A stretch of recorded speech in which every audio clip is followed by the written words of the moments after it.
ये कौन लोग हैं? ये वो लोग हैं जो जानते हैं कि कोई ना कोई घपला हो रहा है। हजारों करोड़ रुपए यहां पे इन्वेस्ट हुए हैं, फॉरेन इन्वेस्टर्स ने इन्वेस्ट किए हैं, और उसके बाद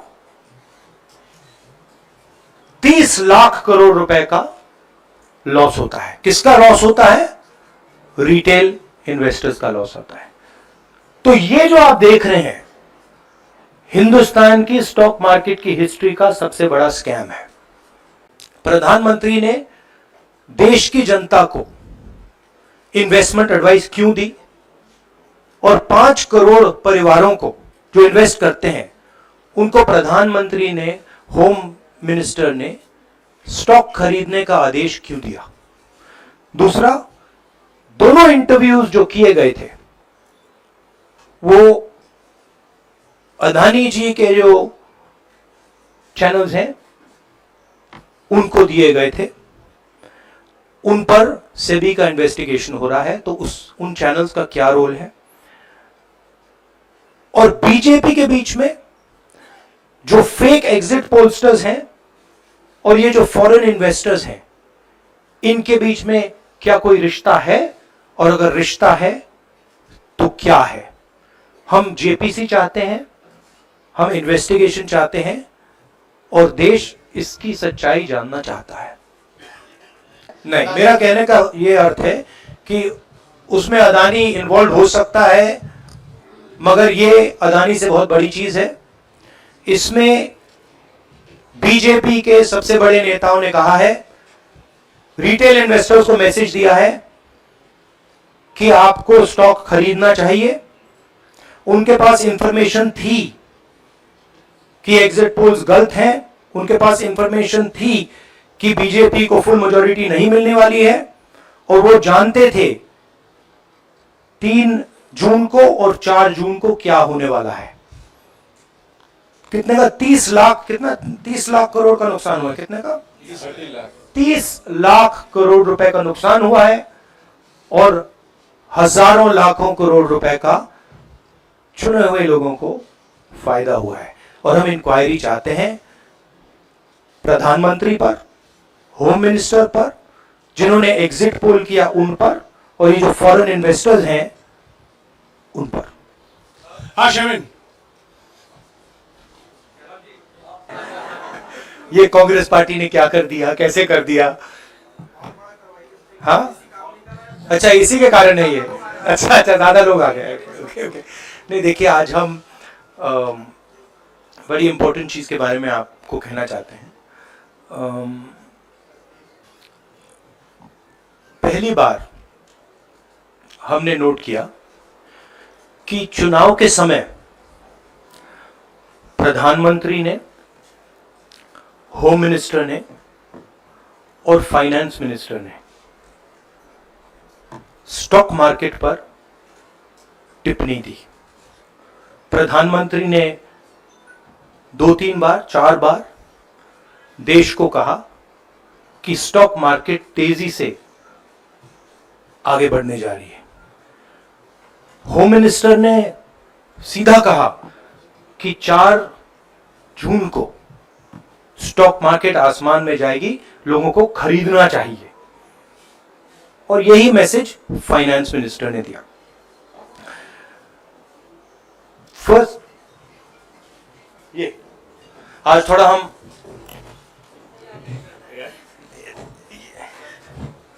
तो ये क्रोनोलॉजी है। अमित शाह कहते हैं बाय शेयर्स बिफोर 4 जून। 19 में नरेंद्र मोदी जी कहते हैं stock market will break records on June 4। फिर 28 मई को रिपीट करते हैं। 1 जून मीडिया झूठे एग्जिट पोल रिलीज करती है। बीजेपी का ऑफिशियल जो इंटरनल सर्वे था वो उनको 220 सीट दे रहा था। तो ये इंफॉर्मेशन बीजेपी के लीडर्स के पास था। इंटेलिजेंस एजेंसीज ने 200 और 220 के बीच में सरकार को बताया था कि उनकी सीट्स आ रही हैं। 3 जून को स्टॉक मार्केट सारे रिकॉर्ड तोड़ देता है और 4 जून को खटाक से स्टॉक मार्केट अंडरग्राउंड चला जाता है। अगला स्लाइड दिखाइए जरा। ये देखिए 31 मई massive stock activity, more than double what was there on 30th, more than double what was there on 29, 28। ये अनोमली देखिए। ये कौन लोग हैं? ये वो लोग हैं जो जानते हैं कि कोई ना कोई घपला हो रहा है। हजारों करोड़ रुपए यहां पे इन्वेस्ट हुए हैं, फॉरेन इन्वेस्टर्स ने इन्वेस्ट किए हैं और उसके बाद 30 लाख करोड़ रुपए का लॉस होता है। किसका लॉस होता है? रिटेल इन्वेस्टर्स का लॉस होता है। तो ये जो आप देख रहे हैं हिंदुस्तान की स्टॉक मार्केट की हिस्ट्री का सबसे बड़ा स्कैम है और इसके बारे में हम कुछ सवाल पूछना चाहते हैं। प्रधानमंत्री ने देश की जनता को इन्वेस्टमेंट एडवाइस क्यों दी और 5 करोड़ परिवारों को जो इन्वेस्ट करते हैं उनको प्रधानमंत्री ने, होम मिनिस्टर ने स्टॉक खरीदने का आदेश क्यों दिया? दूसरा, दोनों इंटरव्यूज जो किए गए थे वो अदानी जी के जो चैनल्स हैं उनको दिए गए थे, उन पर सेबी का इन्वेस्टिगेशन हो रहा है, तो उन चैनल्स का क्या रोल है? और बीजेपी के बीच में जो फेक एग्जिट पोलस्टर्स हैं और ये जो फॉरेन इन्वेस्टर्स हैं, इनके बीच में क्या कोई रिश्ता है? और अगर रिश्ता है तो क्या है? हम जेपीसी चाहते हैं, हम इन्वेस्टिगेशन चाहते हैं और देश इसकी सच्चाई जानना चाहता है। धन्यवाद। शुक्रिया राहुल जी। साथियों, अभी अभी राहुल जी ने आपको स्पष्ट तरीके से क्रोनोलॉजी समझ लिया है। बार बार गृह मंत्री कहते थे अब क्रोनोलॉजी समझिए। आज राहुल जी ने देश को क्रोनोलॉजी समझाया है। इसके ऊपर अगर आपके सवाल हैं तो एक एक करके आप पूछेगा, एक एक करके। इसी पिछली लोकसभा में मांग की थी, तो क्या आप चाहेंगे कि ये इशू और हिंडनबर्ग इशू दोनों कंबाइन हो और दोनों की जांच हो? ये जो इशू है, this is a broader issue than just the Adani issue. It is connected to the Adani issue, but this is a much broader issue. This is directly the prime minister of India, home minister. बताइए जनता को कि कई चैनलों ने मिलकर ये सब चीज किया है, जिस तरह से एग्जिट पोल करके लोगों को गुमराह किया है, जिस तरह से शेयर बाजार में सारा कुछ हुआ है। जी न्यूज ने भी इस मामले को उठाया है और बताया है, और आपके कहने का सीधा अर्थ है कि अडानी को इसका फायदा उठाने के लिए किया गया है? नहीं, मेरा कहने का ये अर्थ है कि उसमें अदानी इन्वॉल्व हो सकता है, मगर ये अदानी से बहुत बड़ी चीज है। इसमें बीजेपी के सबसे बड़े नेताओं ने कहा है, रिटेल इन्वेस्टर्स को मैसेज दिया है कि आपको स्टॉक खरीदना चाहिए। उनके पास इंफॉर्मेशन थी कि एग्जिट पोल्स गलत हैं, उनके पास इंफॉर्मेशन थी कि बीजेपी को फुल मेजॉरिटी नहीं मिलने वाली है और वो जानते थे 3 जून को और 4 जून को क्या होने वाला है। कितने का? 30 लाख, कितना 30 लाख करोड़ का नुकसान हुआ है। कितने का? 30 लाख करोड़ रुपए का नुकसान हुआ है और हजारों लाखों करोड़ रुपए का चुने हुए लोगों को फायदा हुआ है। और हम इंक्वायरी चाहते हैं प्रधानमंत्री पर, होम मिनिस्टर पर, जिन्होंने एग्जिट पोल किया उन पर, और ये जो फॉरेन इन्वेस्टर्स हैं उन पर। हाँ शमीन, के शेयर बाद में बेचे भी गए। इन कंपनीज का भी इस दायरे में आना चाहिए, आपको लगता है? हमारा कहना है कि यहाँ पे बड़ा क्लियर है कि स्कैम हुआ है। प्रधानमंत्री ने डायरेक्टली कहा है, होम मिनिस्टर ने डायरेक्टली कहा है, इंडिकेट किया है जनता को कि स्टॉक मार्केट ऊपर जाएगी। होम मिनिस्टर ने तो साफ कह दिया कि खरीदना चाहिए। और जब प्राइम मिनिस्टर और होम मिनिस्टर और फाइनेंस ऐसी बात करते हैं तो उसका रिएक्शन आता है, लोग उसको बिलीव करते हैं। तो बिल्कुल क्लियर है कि इन तीन लोगों ने कहा है। ये भी क्लियर है कि मालूम था कि रिजल्ट 400 का नहीं है, 300 का भी नहीं है। तो ये हम पता लगाना चाहते हैं। उसमें आप जो कह रहे हो भी शामिल है। राहुल जी, ब्रह्म प्रकाश इंडिया डेली लाइव। मेरा सवाल ये है कि जो आपने बताया इतना बड़ा स्कैम है, पहले भी आपने कई मामले उठाए हैं, जेपीसी की मांग नहीं मांगी गई है। तो क्या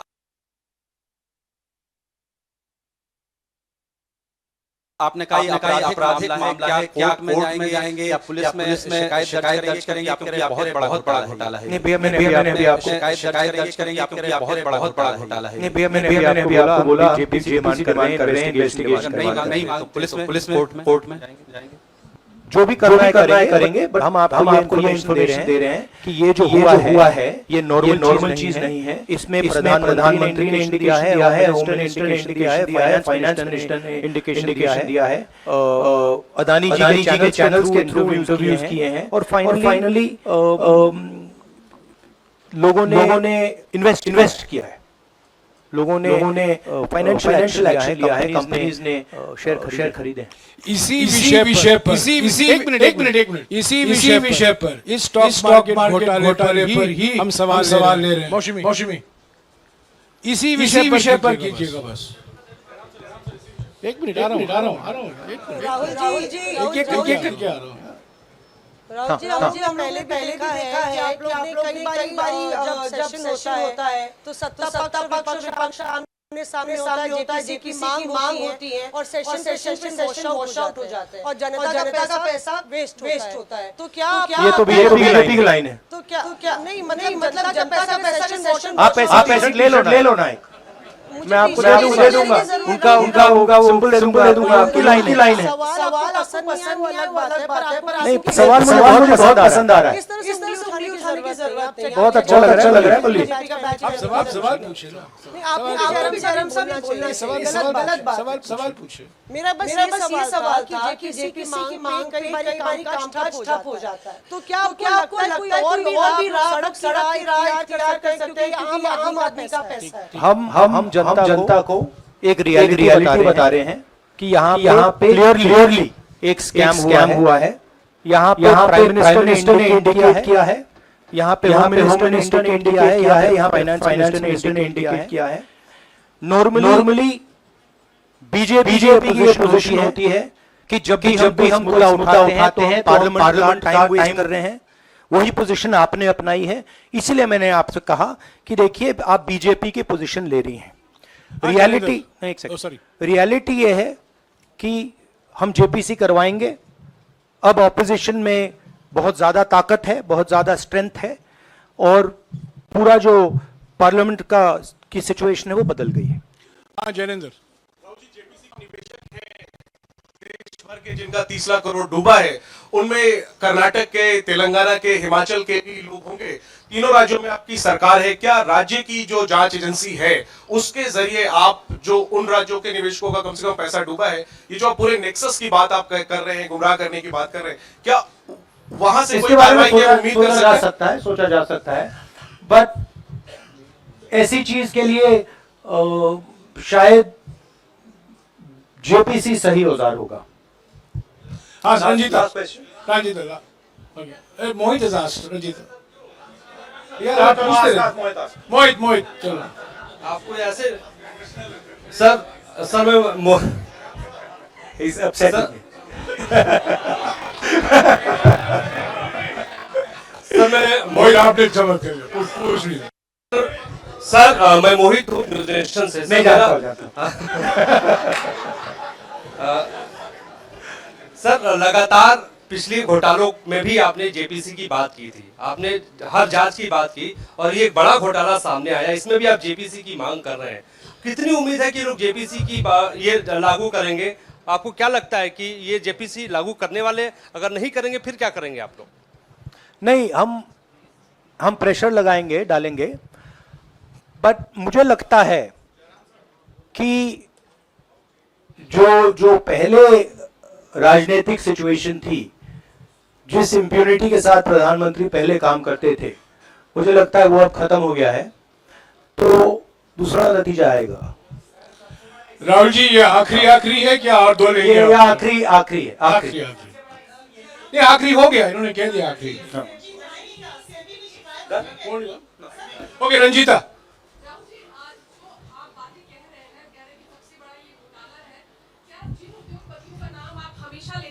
चुनावी जो रैलियां रही हैं उसमें भी और उसके बाद भी, क्या आप कहना चाहते हैं कि सरकार ने मदद की है उन उद्योगपतियों को और अमीर बनाने में? नहीं, मैं कह रहा हूं, मैं सिर्फ सरकार की बात नहीं कर रहा हूं, मैं दो इंडिविजुअल्स की बात कर रहा हूं। प्रधानमंत्री ने और हिंदुस्तान रिटेल इन्वेस्टर्स जिनको नुकसान हुआ है, मैं आपसे बोल रहा हूं, आपको ये बात समझ आ जाएगी। आपका पैसा गया है, आपकी कमाई गई है, आपको नुकसान हुआ है, और इसमें करोड़ों युवा हैं जो ईमानदार हैं। तो नरेंद्र मोदी जी ने, अमित शाह जी ने आपको मैसेज दिया कि 4 तारीख को स्टॉक मार्केट आसमान छूएगी, और आपने उन पर भरोसा किया। मगर सच्चाई यह थी कि नरेंद्र मोदी को मालूम था कि 4 जून को स्टॉक मार्केट आसमान नहीं छुएगी। 4 जून को स्टॉक मार्केट का जबरदस्त नुकसान होने जा रहा है, क्योंकि उनके पास इंटेलिजेंस की रिपोर्ट थी और बीजेपी का जो इंटरनल असेसमेंट था 220 सीट का, वो उनके हाथ में था। तो मेरा ये सवाल है, और मैं आपसे इन्वेस्टर से कहना चाहता हूं कि आपको जो चोट पहुंची है, जो आपको दर्द हुआ है, वो चोट नरेंद्र मोदी जी और अमित शाह के बयान ने आपको पहुंचाई है। और हजारों करोड़ रुपए किसी ना किसी ने चोरी किया है, वो आपके जेब से गए हैं, रिटेल इन्वेस्टर्स के जेब से गए हैं। तो मैं चाहता हूं, आपके लिए बोल रहा हूं, मैं आपके लिए बोल रहा हूं कि इन्वेस्टिगेशन होना चाहिए, पता लगाना चाहिए कि प्रधानमंत्री जी ने, होम मिनिस्टर ने आपको ये गलत इंफॉर्मेशन क्यों दी, और ये कौन लोग हैं, इन्वेस्टर जो हैं, फॉरेन इन्वेस्टर्स हैं, जिन्होंने इस दिन फायदा उठाया। ये देखिए ग्राफ है, ये रेड चार्ट जो है, इसको देख लीजिए। ये नॉर्मल ट्रेडिंग है, ये नॉर्मल ट्रेडिंग है, ये ग्रे वाली नॉर्मल ट्रेडिंग है, और ये जो ट्रेडिंग है ये अबनॉर्मल ट्रेडिंग है, ये 2-3 गुना है, और फिर ये हुआ है नुकसान। तो ये नरेंद्र मोदी जी और अमित शाह से मैं पूछ रहा हूं कि आप में इसमें आपका क्या रोल था, और रिटेल इन्वेस्टर्स के लिए पूछ रहा हूं, आपकी मदद के लिए, आपकी मदद करने के लिए पूछ रहा हूं, और इन्वेस्टिगेशन होगा तो आपके लिए होगा। धन्यवाद, शुक्रिया। BN बांसवाड़ा न्यूज चैनल को सब्सक्राइब कर लाइक और शेयर भी करते रहें। साथ ही हमारे Facebook page, Twitter, Instagram, Telegram, WhatsApp news channel को फॉलो करें।